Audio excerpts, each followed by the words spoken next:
Political campaigning German style, but with food and drink going up over 4% in the last year, voters have less to celebrate.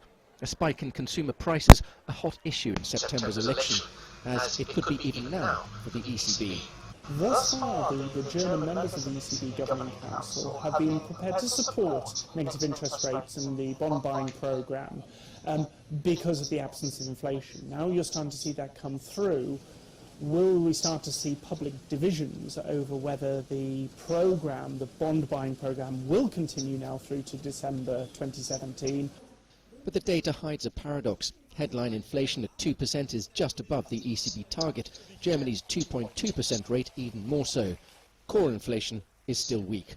It's mainly base effects in energy and perhaps transitory items such as food prices, which are driving up inflation, perhaps also some exchange rate moves between advanced economies and emerging economies. All of these will sooner or later unwind. That perhaps an even bigger problem for Mario Draghi as he tries to boost a Eurozone recovery. Core inflation in the Eurozone is stuck below 1%. There are no real signs that we're actually seeing wages and core inflation heading back to Mario Draghi's 2% target. No decision to dial back QE likely then at next week's ECB rate-setting meeting, but a discussion of when it might become necessary seen as very much on the agenda. Alright, all praise unto Yahweh, I see me outside. Double honors the apostles of GMS. Honestly, brothers will be pushing this truth and sincerity. As it could be even now. Just a quick video regarding what you're seeing before you. I'm not going to take too long with this one. Okay, so now you're seeing a thing of inflation going back up. See, we had it to where dudes were having the good old days since 2008. Guys were buying cars and houses and everybody was happy, everybody was drinking, everyone was smiling, okay? But see, the thing with economics is very much like history, okay? History and economics are pretty much one in one, okay? They're one and the same thing, okay? And what do I mean by that? Well, you had the situations leading up to the 2008 crash. Well, now you got it to where you got the same things happening, okay? Now they might, rebrand rebrand the mechanics or the mechanisms involved rather more, okay? But essentially it's the same issues and it's the same problems that you had before the 2008 crash, okay? So what does that mean to say from that statement that I've made, that economics and history are one and the same thing? Well, there's an old thing, okay, an old saying that says when you study history, and ultimately you study the future, okay? So if you had a 2008 crash based upon what? People getting loans that they couldn't afford, okay? People getting houses that they couldn't afford, etc., etc., etc.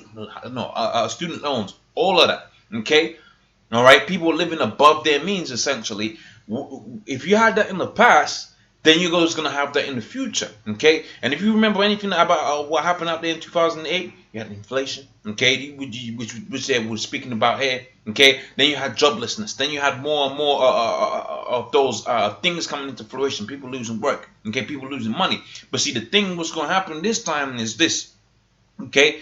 These elite banking families are going to let this whole economy crash, okay? And they need the whole economy to crash because why? Because people have become dependent on the state, okay, to provide them with jobs, to provide them with work, okay, to provide them with food, etc., etc., etc., okay? And in so crashing the economy, they get to do one thing that they've been dying to do, okay, since the inception within their brain, okay, of that so-called New World Order. It was just to brand everybody with the RFID chip, man, okay? So when they see politicians, this, that, and the third talking about fixing the economy, anybody out there really fixing the economy, man, okay? You got to where Trump is saying he's going to do this, he's going to do that, and this, that, and the third. Where do you think he's getting that money from? Okay, he's borrowing that money. He's getting you further and further into debt. As far as I've seen, the American debt clock hasn't reverted. It keeps on increasing, man.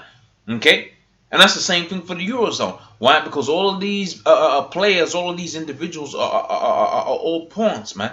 Okay, for the elite banking families, and elite banking families are out there, laughing because they think they're gonna inflict, okay, the hardest economic crash, okay, that's ever been felt on the face of the earth, and in so doing, they think they're gonna usher in their thing of a so-called New World Order, man.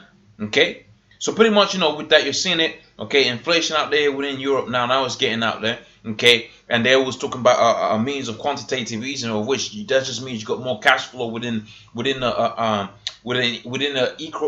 economic macrocosm. Okay, but when you really understand what's going on is that the value of your money really devalues, which is the stupidest thing you could do. Okay, and it was talking also of the thing of, okay, you know, it might be possible that the value of what we're getting, or rather more, we're getting inflation because of what? Because of trade wars, and them trade wars are a necessary another necessary mechanism to what? To lead up of World War III.